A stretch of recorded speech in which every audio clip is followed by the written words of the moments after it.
우리를 부르시는 방식이라는 제목으로 같이 하나님 말씀을 나누도록 하겠습니다.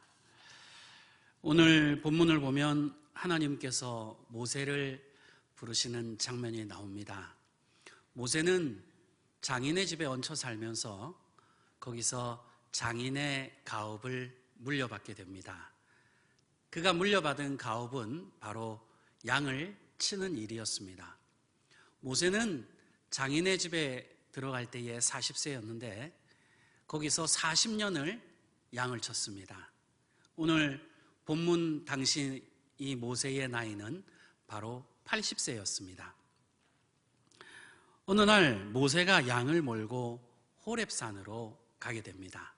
이 호렙산이 어떻게 생겼냐면요, 우리 한번 사진을 보도록 하겠습니다. 저렇게 생겼어요. 여러분, 아무것도 없습니다. 나무도 없고 풀도 없고 그냥 돌산입니다. 그런데 그 돌산에 떨기나무가 한 그루 서 있었습니다. 이 떨기나무도 한번 보실까요?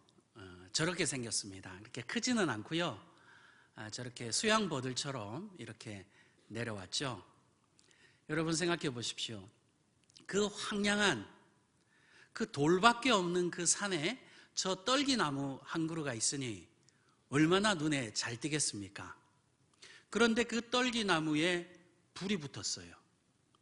그런데 떨기나무가 타지 않는 겁니다. 너무 이상한 거예요. 그러려니 내가 헛것을 보았겠나, 이런 식으로 그냥 무관심하게 지나치지 않았습니다. 모세는 도대체 이게 무슨 일인가? 그 광경이 너무 신기한 거예요. 그래서 저 호렙산으로 올라가게 됩니다. 그 호렙산에서 하나님께서 모세를 부르시죠. 모세야, 모세야. 하나님께서 모세만 부르셨습니까? 아닙니다. 우리도 부르셨습니다. 하나님은 지금도 우리를 부르고 계십니다. 지금도 우리를 초청하고 계시다라는 겁니다. 어떻게 하나님께서 모세만 사랑하시고 모세만 귀하게 여기셨겠습니까? 우리도 사랑하시고 우리도 귀하게 여기시는 거예요. 하나님께서 우리를 부르신다는 것이 얼마나 귀한 일입니까? 제가 예전에 드라마에서 이런 장면을 본 적이 있었습니다.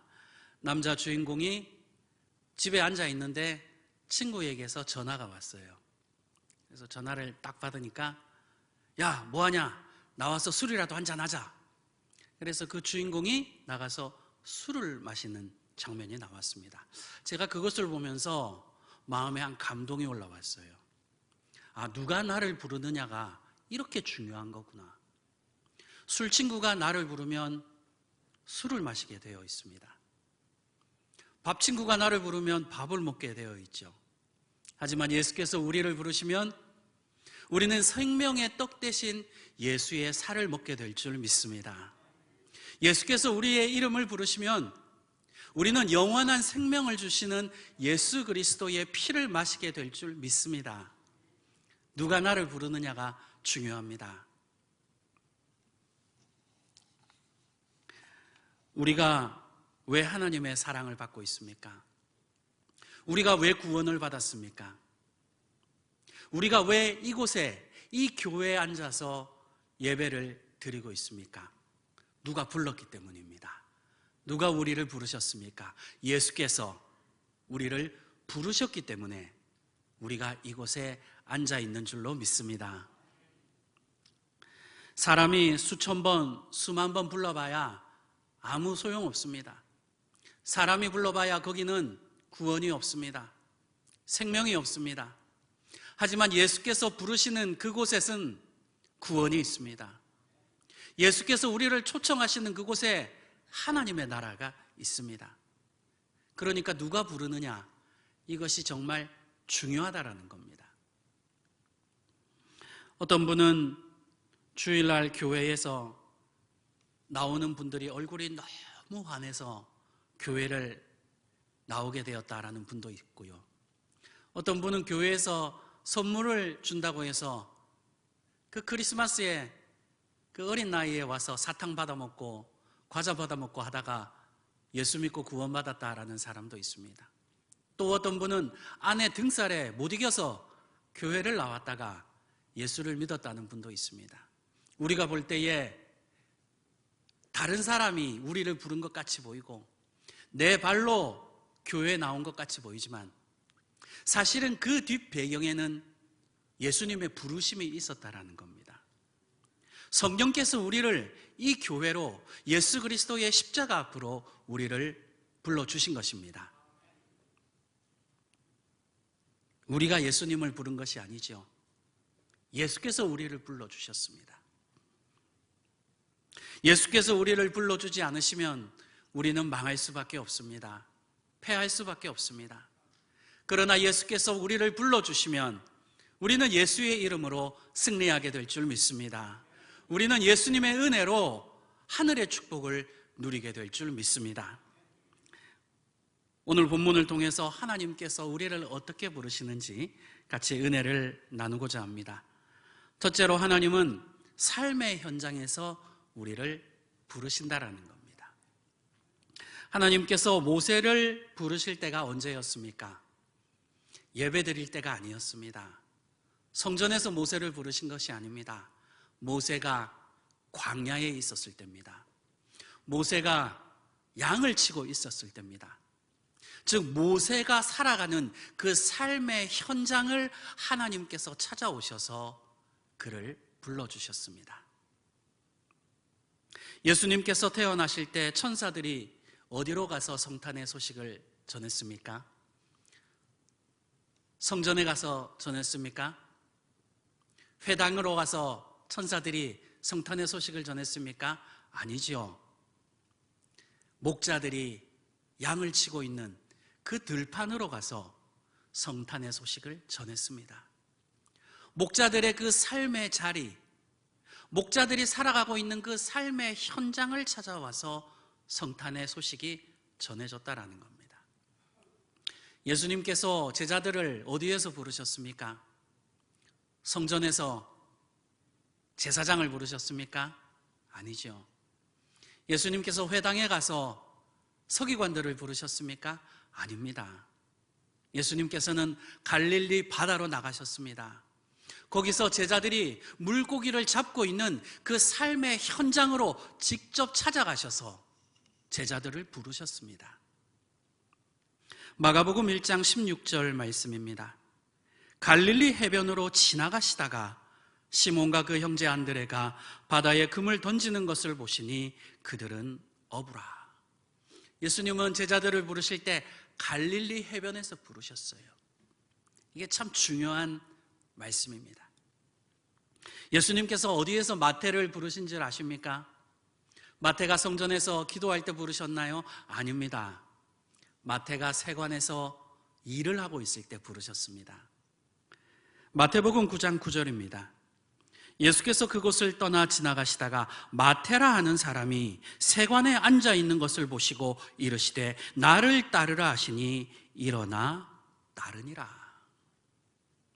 예수님께서 찾아가신 곳은 갈릴리 바다였습니다. 마태가 일하고 있는 세관이었습니다. 예수님은 우리의 삶의 현장으로 찾아오셔서 우리를 부르신다라는 겁니다. 예수님은 지금도 우리를 부르시고 계십니다. 어디에서 우리를 부르고 계십니까? 교회가 아닙니다. 예배의 자리가 아닙니다. 우리가 살아가고 있는 삶의 현장입니다. 우리가 이 땅을 딛고 살아가는 이 세속 세상에서 주님은 우리를 부르시는 겁니다. 오해하지 마십시오. 예배가 중요하지 않다는 것이 아닙니다. 교회가 중요하지 않다는 것이 아닙니다. 중요하지요. 매우 중요합니다. 제일 중요합니다. 왜냐하면 교회는 그리스도의 몸이기 때문입니다. 하나님은 예배하는 자들을 찾으시기 때문입니다. 그런데 왜 예수님께서는 이 소중한 교회, 그 귀한 예배의 자리에서 우리를 부르시지 않고 왜 삶의 현장으로 찾아오셔서 우리를 부르셨을까요? 부르시는 걸까요?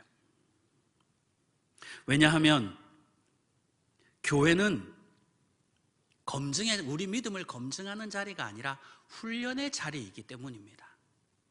우리의 믿음을 검증받는 것은 교회가 아니라 삶의 현장입니다.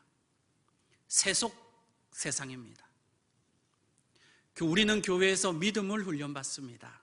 우리의 신앙을 단련합니다. 하나님의 말씀을 듣고 기도하고 예배하면서 우리 신앙의 근육을 키우는 것이 교회입니다. 그렇다면 우리 믿음을 훈련받았으면 어디로 나가서 우리의 신앙을 검증받아야 합니까? 삶의 현장입니다.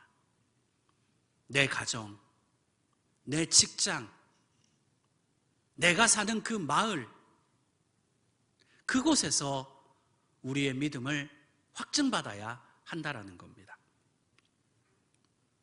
우리가 교회에서 훈련을 받았으면 그 다음에는 예수님의 이름을 들고 세상으로 나아가야 합니다. 예수님의 복음을 들고 이 땅으로 나가서 세상을 변화시켜야 합니다. 우리는 예수님을 사랑하는 사람인 줄 믿습니다. 우리는 예수님을 예배하는 사람들인 줄 믿습니다. 우리는 예수님을 경배하는 사람들인 줄 믿습니다. 그런데 예수님에 대한 우리의 믿음, 예수님에 대한 우리의 사랑을 어디에서 검증받아야 합니까? 교회가 아니라 삶의 현장이라는 겁니다. 우리가 발붙이고 살아가는 이 땅에서 우리의 믿음을 시험받아야 합니다. 테스트 받아야 하는 거죠. 100m 육상 선수들은 보통 9초에서 11초를 띱니다. 대략 10초라고 할 수 있겠습니다. 그런데 올림픽은 4년마다 열립니다. 그 10초를 뛰기 위해서, 그 올림픽에서 그 10초를 뛰기 위해서 4년간을 매일 훈련해야지요.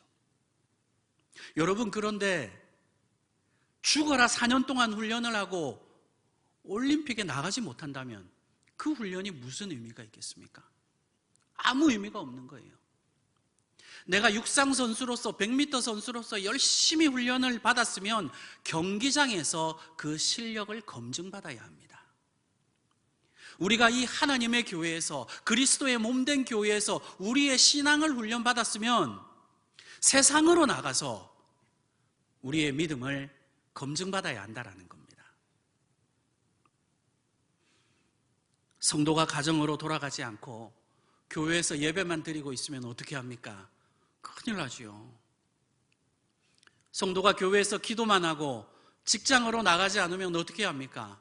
병든 신앙입니다. 잘못된 신앙입니다. 예배가 끝나면 가정으로 가야 합니다. 직장으로 나가야 합니다. 삶의 연장으로 나가야죠. 세상으로 나가서 예수 그리스도를 증거해야지요. 예수님께서는 우리를 교회에 파송하지 않으셨습니다. 예수님은 우리를 세상으로 파송하셨습니다. 요한복음 17장 18절 예수님 말씀입니다. 아버지께서 나를 세상에 보내신 것 같이 나도 그들을 세상에 보내었고. 예수님은 우리를 세상에 보내셨습니다. 그리고 세상의 소금이 되라고 하셨습니다. 세상의 빛이 되라고 하셨습니다. 교인이, 성도가 교회에만 있으면 온실 속의 화초가 되는 거예요. 여러분, 전도하려면 세상으로 나가야지요. 삶의 현장으로 나가서 예수를 믿으라고 전해야지요.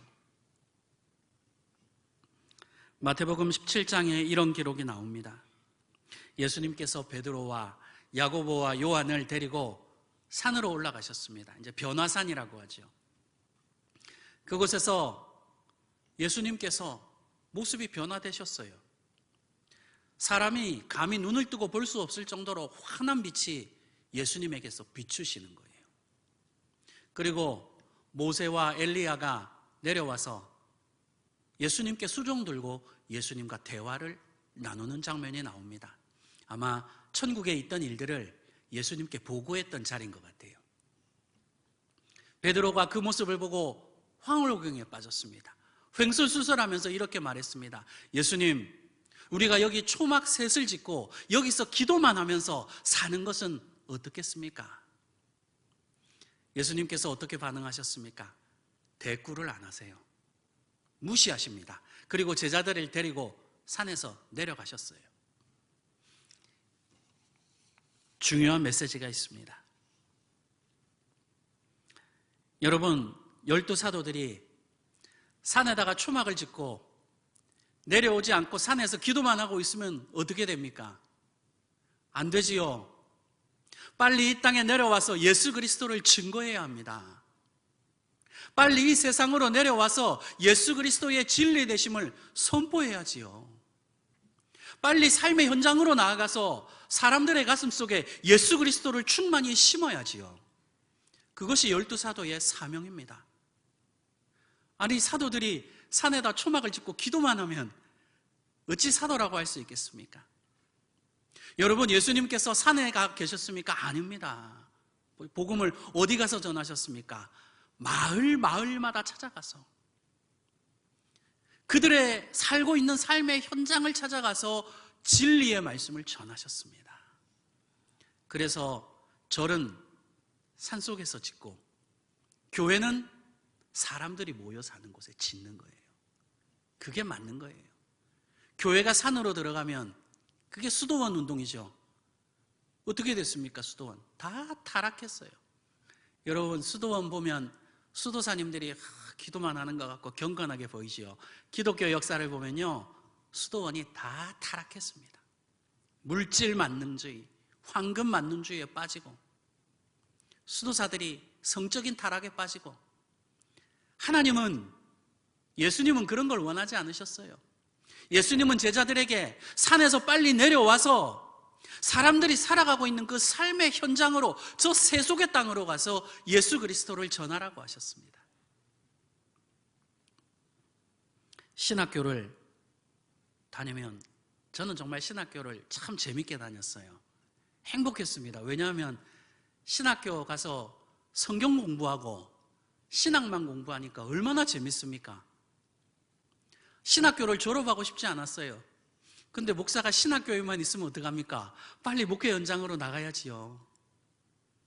제가 첫 목회를, 제가 경남 사천에서 첫 목회를 시작했습니다. 원래 있던 교회가 아니라 교회를 개척해서 새로 이렇게 시작을 해서 첫 목회를 했어요. 그러니까 이제 성도들이 한 명도 없이 교회를 시작한 것입니다. 그런데 이 선배 목사님들이 그런 얘기를 하더라고요. 처음에 목회 나가면 엄청나게 깨지고 절망한다고. 저도 그거를 다 겪었어요. 그런데 어떡합니까? 목사는 목회 현장에 있어야지요. 성도들의 삶의 현장이 이 세상이라면 목사의 삶의 현장은 교회거든요. 그 사천시에서 성도가 하나도 없는 상태에서 목회를 시작했는데, 그 사천시에는 다솔사라는 유명한 절이 있습니다. 그게 1500년 된 절이에요. 1500년. 여러분이 상상이 되십니까? 석탄일이 되면요, 난리가 나요. 전국에서 다 모여들어요. 우리 철원의 도피한사 옆에 가지도 못합니다. 1500년. 그러니까 이 사천이 불교가 엄청나게 강합니다. 그 다솔사에 가면요, 동양 최대 와불이 있습니다. 와불이 뭐냐면 이렇게 누워있는 부처상을 와불이라고 하거든요. 저도 갔어요. 거기 가가지고 그 와불 안에 들어가서 기도했습니다. 그 스님이 알면 아주 많이 화가 날 텐데, 이 우상의 단지가 무너지게 해달라고 기도했던 적이 있는데, 제가 또 그 교회를 개척한 마을이 이름이 우연히 예술이에요. 예수님과 아무 관련이 없어요. 불심이 굉장히 강해요, 그 마을 사람들이. 그런데 아무것도 모르고 거기다 교회를 개척한 거예요. 야, 이 불심이 투철한 마을 분들이 얼마나 저를 괴롭히는지요. 한 20-30명이 달려들어서 이 소새끼, 말새끼, 강아지 새끼 하면서 욕을 하는데, 야, 너무 무서운 거예요. 그러면서 너 밤길을 조심해라, 내가 네 등에 칼을 꽂아주겠다고. 아유, 막 그 얘기를 듣는데 제가 막 부들부들 떨리더라고요. 야, 이거 내가 여기서 잘못하면 죽겠구나. 제가 좀 겁이 많잖아요. 경제적으로도 처음에 시작할 때 너무 힘이 들었습니다. 교인이 없으니까 이게 경제적으로 너무 힘이 들었어요. 그래서 진짜 밥만 먹고 살았습니다. 5년 동안 목회를 했는데 겨울에 보일러를 틀은 적이 한 번도 없었어요. 다 이제 전기장판으로 살았거든요. 30살밖에 안 되는 아무것도 모르는 생짜 초보 전도사가 그걸 다 감당하려니까 너무 힘이 든 거예요. 교인이라도 한 명 데리고 시작했으면 같이 기도하고 같이 위로하고 힘이라도 받았을 텐데 교인도 아무도 없지요. 아내도 없지요. 거기서 욕먹고 이렇게 살아야 되니까 또 밤에는 추워서 부들부들 떨면서 자야 되고 하니까 너무 힘든 거예요.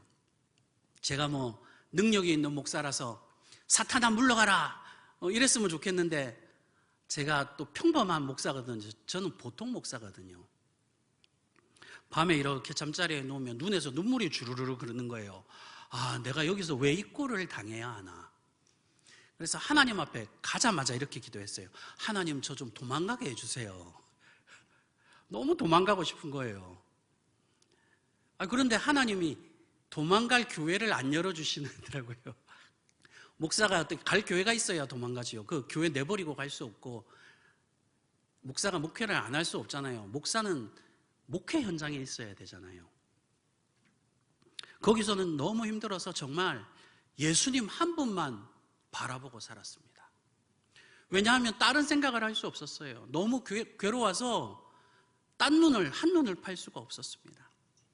그러니까 내가 예수님만을 바라보려고 바라본 게 아니라 상황이 저를 그렇게 만들어 갔어요.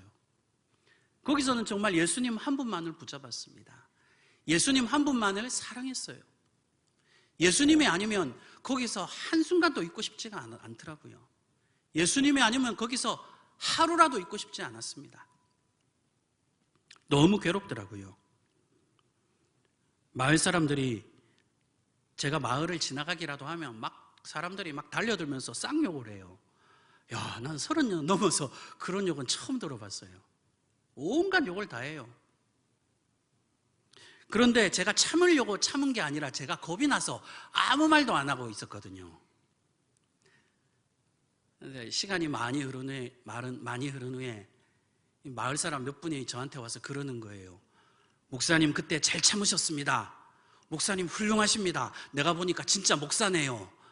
근데 제가 참으려고 참은 게 아니라 무서워서 가만히 있었던 건데 그분이 크게 오해를 하셨더라고요. 근데 제가 목사 체면에 제가 무서워서 가만히 있었습니다 그렇게 얘기할 수도 없고, 하여간 제가 그래서 그렇게 잘 견뎌냈습니다. 그런데 그렇게 시간이 점점 흐르니까 나중에는 무덤덤해지더라고요. 욕을 할 때만 욕을 해라. 그냥 어차피 나는 도망갈 곳도 없고 그냥 여기서 그냥 있어야지. 근데 나중에는 교회 학교 포함해서 한 15명 정도 모이는 그런 교회가 됐습니다. 그래서 거기서 한 5년 정도 목회를 했었습니다. 그때 고통당하던 저에게 주셨던 하나님 말씀이 고린도후서 3장 15절 말씀입니다. 너희는 믿음 안에 있는가? 너희 자신을 시험하고. 제가 이렇게 뒤돌아보니까 내가 목사로서 믿음이 있는가? 하나님이 저를 시험하셨던 것 같아요. 내가 주의 종으로서 자격이 있는가? 하나님이 저를 테스트하셨던 것 같습니다. 그래도 그 경험이 저한테는 목사가 되는데 아주 좋은 경험이 되었던 것 같아요. 그래서 제가 훌륭한 목사는 아니지만 지금 보통 목사라도 되고 목사 흉내라도 낼 수 있는 것 같습니다. 둘째로 하나님께서는 영적인 호기심을 자극해서 우리를 불러주시다라는 겁니다. 오늘 본문을 보면 모세가 떨기나무에 불이 붙은 광경을 보고 그냥 지나치지 않았습니다. 호기심을 가졌어요. 관심을 가졌습니다. 오늘 본문 3절입니다. 이에 모세가 이르되 내가 돌이켜 가서 이 큰 광경을 보리라. 떨기나무가 어찌하여 타지 아니하는고 하니. 여기서 중요한 구절이 내가 돌이켜 가서 이 큰 광경을 보리라. 모세는 그 광경을 보고 그냥 지나치지 않았습니다. 관심을 가졌어요. 호기심을 갖게 되었습니다. 그리고 그 호기심을 풀기 위해서 호렙산으로 올라가게 되지요. 이것이 중요합니다. 우리도 예수님께 대해서 이런 고백이 있어야 합니다. 내가 돌이켜가서 이 큰 광경을 보리라. 내가 가서 예수님을 꼭 한번 확인해 봐야겠다. 내가 가서 예수님을 한번 만져보기라도 해야겠다. 내가 예수님의 옷자락이라도 한번 잡아봐야겠다. 내가 예수님의 말씀을 한번 들어보기라도 해야 되겠다. 이런 예수님에 대한 호기심, 예수님에 대한 관심이 있어야 한다는 겁니다.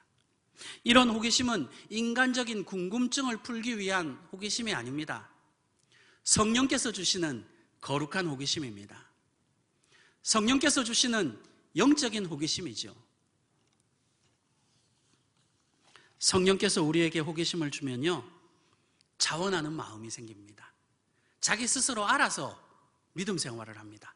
알아서 교회 나오고, 자기 스스로 기도하고, 자기 스스로 전도하고. 그래서 성령께서 우리에게 호기심을 주시면요, 교회 생활이 즐겁습니다. 재밌습니다. 행복합니다. 편안해요. 성경을 보십시오. 누가 억지로 모세를 떨기나무로 끌고 간 것이 아닙니다. 모세는 자기 의지로 불타는 떨기나무로 다가갔습니다. 왜 그렇습니까? 성령께서 거룩한 호기심을 주셨기 때문입니다. 성령께서 모세를 인도하셨기 때문입니다. 성령께서 우리에게 거룩한 호기심을 주시면 우리는 자기도 모르게 하나님께 다가가게 됩니다. 자기 스스로 불타는 떨기나무로 다가가게 됩니다. 여러분, 삶의 주변을 한번 살펴보십시오. 분명히 여러분 주변에 불타는 떨기나무가 있을 겁니다. 떨기나무에 불이 붙었는데도 뭐 그러려니, 내가 뭘 잘못 봤겠지, 내가 밥을 못 먹어서 헛것을 본 게 아닌가, 이러면 참 곤란합니다. 뭔가 막 궁금해서 견딜 수가 없어야 해요. 저거를 내가 확인하지 않고서는 참을 수 없는 그러한 궁금증이 있어야 합니다. 성령께서 영적인 호기심을 우리에게 주지 않으시면 믿음 생활을 억지로 하게 됩니다. 여러분, 믿음 생활을 억지로 하게 되면요, 교회를 오래 못 다닙니다. 금방 떨어져 버려요. 사람이 아무리 잡아다 끌어도 성령께서 그를 인도하지 않으시면요, 교회 절대로 오래 못 다닙니다. 그런데 성령께서 우리에게 영적인 호기심을 주면요, 막 교회가 오고 싶어져요. 막 예배가 드리고 싶어져요. 요한복음 16장 13절입니다. 그러나 진리의 성령이 오시면 그가 너희를 모든 진리 가운데로 인도하시리니. 성령께서 여러분을 거룩한 호기심으로 인도해 주시기를 축원합니다. 여러분, 이것이 예수님을 즐겁게 믿을 수 있는 비결입니다. 이것이 바로 우리가 행복하게 예수를 믿을 수 있는 비결입니다. 누가복음 19장에 나오는 기록입니다. 여리고라는 도시에 삭개오가 살고 있었습니다. 그는 로마의 세금 공무원이었습니다. 사람들은 삭개오에게 손가락질을 했어요. 나라를 팔아먹은 매국노다. 근데 그 말도 틀린 말은 아니었습니다. 사실이었어요. 어느 날 예수님께서 여리고에 오셨다라는 소문이 들렸습니다. 그때 성령께서 삭개오에게 한 마음을 주셨습니다. 예수님에 대한 거룩한 호기심이 생겼습니다. 삭개오는 마음이 불붙는 것 같았습니다. 예레미야 20장 9절에 이런 말씀이 있죠. 예레미야의 고백입니다. 나의 마음이 불붙는 것 같아서. 성령께서 예레미야에게 주셨던 그 불붙는 마음을 삭개오에게도 주셨습니다. 삭개오는 예수님이 계시다는 곳을 찾아갔습니다. 그런데 수천 명의 사람들이 예수님을 둘러싸고 있었어요. 삭개오는 키가 작아서 예수님이 보이지 않았습니다. 예수님을 볼 수 없다고 생각하니까 마음이 답답해서 미치겠는 거예요. 예수님을 만날 수 없다라는 생각을 하니까 괴로워서, 고통스러워서 죽을 것 같아요. 삭개오가 이리저리 둘러보니까 돌 무화과 하나가 높은 게 하나 있는 거예요.